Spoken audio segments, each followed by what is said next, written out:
دوستوں میں ہوں آپ کی ہوسٹ سیدہ دعائے زینب اور آپ دیکھ رہے ہیں دی قمر چیمہ شو۔ آج کی شو میں ہم بات کریں گے ایران اور اسرائیل کے درمیان بڑھنے والی ٹینشنز کے بارے میں، جہاں ایک طرف اسرائیل نے ایران پر ڈائریکٹ ایئر اسٹرائک کی، دوسری طرف ایران نے بھی اپنی پراکسیز اور ڈرون ریٹیلیشن سے جواب دیا۔ لیکن یہاں سوال یہ پیدا ہوتا ہے کہ اگر یہ کانفلکٹ فل اسکیل وار میں تبدیل ہوتا ہے تو دونوں ممالک کی ملٹری اور اکنامک جو کیپیسٹی ہے وہ کیا کہتی ہے؟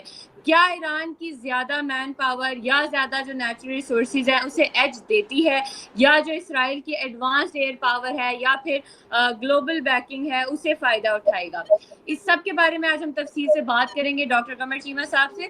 تو جی ڈاکٹر صاحب، سب سے پہلے تو اگر ہم دیکھیں کہ جب ہم ایران اور اسرائیل کا کمپیریزن کرتے ہیں اور اس سے ایک بہت بڑا کنٹراسٹ سامنے آتا ہے۔ اسرائیل نو ڈاؤٹ ایک چھوٹا ملک ہے، صرف 9.5 ملین کی پاپولیشن سے، جبکہ ایران اس حساب سے بہت بڑا ملک ہے اور military, man power, natural resources میں بھی ایران کافی آگے ہے۔ تو پھر آپ کیا دیکھتے ہیں کہ جو اسرائیل کا گلوبل انفلوئنس ہے اسپیشلی ویسٹ میں، خاص طور پر امریکہ میں، ایران سے کئی گنا زیادہ ہے، تو اسرائیل کا یہ جو ڈس پروپورشنیٹ انفلوئنس ہے یہ کس چیز کی وجہ سے ہے؟ کیا اس کے آپ کے خیال میں کوئی ایڈوانس ٹیکنالوجی کی وجہ ہے، ڈپلومیسی ہے، یا پھر پاورفل الائنس کا نتیجہ ہے؟ دیکھیں، ڈیفینیٹلی بہت سارے فیکٹرز ہوتے ہیں کسی بھی ملک کو اگر دیکھیں تو۔ ابھی دن میں یہ سمجھتا ہوں کہ اگر صرف اسی چیز کو دیکھیں کہ جو ایران کی ملٹری کیپیبلٹی، ایران کی جو آرم فورسز کی پوزیشن، دوسری طرف اگر آپ یہ دیکھیں کہ ایران کے جو جسے کہتے ہیں نا ریسورسز، ان ساری چیزوں کو انالائز کیا جائے، پاپولیشن کو انالائز کیا جائے، بہت ساری چیزوں کو اکٹھے دیکھ کے انالائز کیا جا سکے، ملٹری کمپیریزن کیا جائے، تو آپ کو پتہ چلے گا کہ اسرائیل کے پاس ریسورسز شاید ایران سے بہت کم ہے، لیکن ان کی جو لیڈرشپ ہے وہ بہت ایک امپورٹنٹ رول پلے کرتی ہے۔ یہ مجھے ایسا لگتا ہے۔ ایران کی فار ایگزامپل پاپولیشن جو ہے وہ اسرائیل سے کچھ 10 ٹائم زیادہ ہے۔ ایران کی جو پاپولیشن اسرائیل سے 10 ٹائم زیادہ ہے اور ان کو کوئی پرواہ نہیں ہے۔ مین پاور اگر دیکھا جائے، جو اویلیبل مین پاور ہے، اسرائیل کے پاس صرف 4 ملین لوگ ہوں گے کام کرنے والے آؤٹ آف 9.5 ملین 10 ملین لوگوں میں۔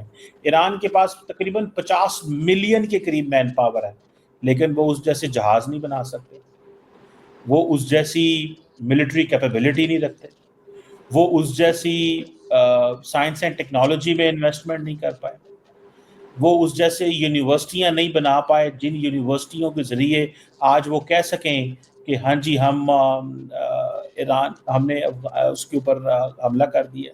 سو مجھے ایسے لگتا ہے کہ یہ چیزیں بڑی امپورٹنٹ ہیں۔ یہ جسے کہتے ہیں نا، یہ کوئی مذاق نہیں ہے، یہ بہت ہی امپورٹنٹ ہے۔ ان میں اگر آپ دیکھیں ایک جسے وہ کہتے ہیں نا ایک لانگ ٹرم اپروچ ہے، لانگ ٹرم اپروچ دیکھنی پڑے گی۔ زیادہ تر اگر آپ دیکھیں گے کہ جیسے میں نے کہا کہ ان کی پاپولیشن کو دیکھیں، ان کی ریسورس مین پاور کو دیکھیں، فار ایگزامپل ایران کی فوج کو دیکھیں، ٹھیک ہے۔ اب کہا یہ جاتا ہے کہ ایران کے جو ایکٹیو پرسنل ہیں، جو لڑنے والے ہیں، وہ 6 لاکھ سے زیادہ ہیں۔ تو کہاں پہ 6 لاکھ کی فوج اور کہاں پہ 1,60,70,000 اسرائیل کی فوج؟ ایران کے پاس جو ریزرو میں ہے وہ 3.5 لاکھ ہیں، اسرائیل کے پاس 4.5 لاکھ سے زیادہ ہیں۔ اسی طرح دیکھیں بجٹ، ڈیفنس بجٹ دیکھیں، ایران کا کوئی 10-15 ارب ڈالر کے قریب ہے، اسرائیل کا کوئی 30 ارب ڈالر کے قریب بتایا جا رہا ہے۔ سوال یہ پیدا ہوتا ہے کہ یہ جو امپورٹنٹ چیز ہوتی ہے نا، لیڈرشپ ہوتی ہے۔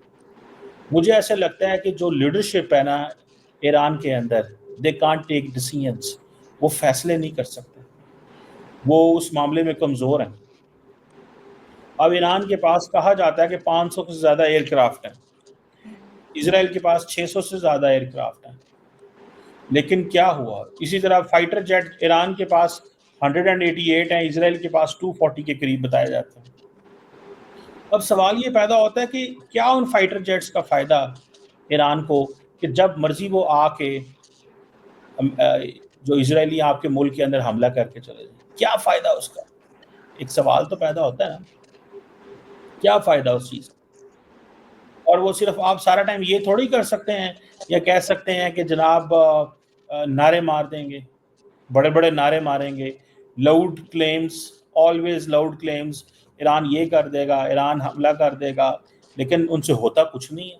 میں سمجھتا ہوں کہ اینڈ دین پھر سب سے بڑی بات، میں ابھی بھی کسی ٹی وی کو انٹرویو دیتے ہوئے کہہ رہا تھا، دیکھیے امپورٹنٹ چیز کیا ہوتی ہے؟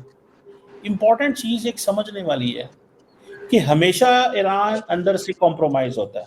قاسم سلیمانی کو ٹرمپ نے جب فرسٹ ٹائم تھے تو قاسم سلیمانی کو ایک ڈرون سٹرائک میں عراق میں قتل کر دیا گیا۔ پھر اسماعیل ہانیہ آئی آر جی سی کے کمانڈو جو تھے، جو ہیڈ آئی آر جی سی کہہ رہا ہوں، حماس کے جو ہیڈ تھے، ان کو آئی آر جی سی کے کمپاؤنڈ میں جو ہے وہ مار دیا گیا۔ آج ایران کے ٹاپ جنرلز کو اڑا دیا گیا ہے۔ اب مجھے یہ بتائیں کہ اب یہاں پہ بندہ کیا بتائے اور کس کو بتائے اور کیا کہے؟ یہ جو آج 4 ایرانی جنرلز قتل ہوئے ہیں، ٹھیک ہے نا جی، اور یہ 4 کے 4 جو جنرلز ہیں، اس میں سے 3 اسلامک ریولوشنری گارڈ کور کے لوگ ہیں۔ جیسے جنرل ایک ان کے حسین سلیمی تھے، وہ کمانڈر ان چیف تھے آئی آر جی سی کے 2019 سے، اور اس کے اوپر 2006 سے سینکشنز تھیں، اور وہ ایران کے بلسٹک میزائل پروگرام میں تھے، اور جسے وہ کہتے ہیں نا، تمام ویسٹرن ممالک نے ان کے اوپر سینکشنز تھے۔ جو میجر جنرل محمد باقری تھی، وہ چیف آف سٹاف ہیں ایران کی آرم فورسز کے 2016 سے، اور سیکنڈ موسٹ پاورفل فگر ہے ان دا ملٹری تھے آفٹر دی لیڈرشپ آف آیت اللہ خامنائی، اور وہ جسے وہ کہتے ہیں نا آئی آر جی سی کے بھی ممبر تھے، ان کو بھی ہٹ کر لیا گیا۔ پھر اسی طرح میجر جنرل غلام علی راشد جو ڈپٹی کمانڈر ان چیف تھے ایران کی آرم فورسز کے، اب ان کے اوپر بھی سینکشنز تھیں اینڈ آل دیٹ۔ پھر بریگیڈیئر جنرل عامر حاجی زادہ تھے، وہ بھی آئی آر جی سی کے تھے۔ سو پوائنٹ یہ ہے، اور وہ خاص طور پہ جو ریولوشنری گارڈ کور ایروسپیس فورس ہے اس کے وہ تھے۔ تو سوال یہ پیدا ہوتا ہے کہ یہ مسئلہ کدھر ہے؟ کیوں ایران کے ٹاپ جنرل جو ہیں وہ ہٹ ہوتے ہیں؟ کیوں ایران کے ٹاپ جنرلز ہٹ ہوتے ہیں؟ کیوں ان کو بار بار جو ہے وہ جو اسرائیلی ہیں وہ ٹیک دم آؤٹ؟ مجھے ایسا لگتا ہے کہ جو اسرائیلی لیڈرشپ ہے، جسے for example Benjamin Nitin Yahoo, جو کہ جس کے بارے میں کہا جاتا ہے کہ وار کرمنل ہے، اس نے انٹرنیشنل کورٹ آف جسٹس کیا وہ کو نیڈڈ ہے؟ پھر اس کے بارے میں پوری دنیا کہتی ہے کہ اس نے وار کرائمز کی ہیں، لیکن ہی از نیشنلسٹ، اسٹرانگ ہے، ٹف لیڈر ہے۔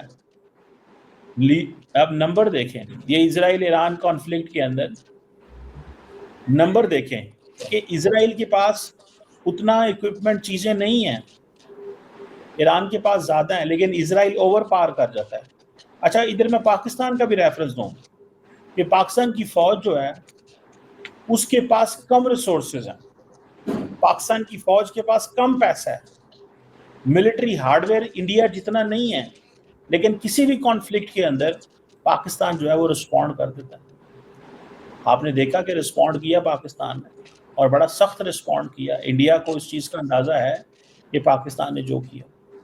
سو مجھے ایسا لگتا ہے کہ the most important thing is آپ کی لیڈرشپ بڑی میٹر کرتی ہے، اور اگر آپ اپنی جو لیڈرشپ ہے وہ کچھ اگر کہیں پہ نہیں کر پا رہی، چیزیں فیصلے نہیں لے پا رہی یا کچھ ایسا نہیں کر رہے، تو آپ خود ہی اندازہ لگا لیں کہ how the situation is there,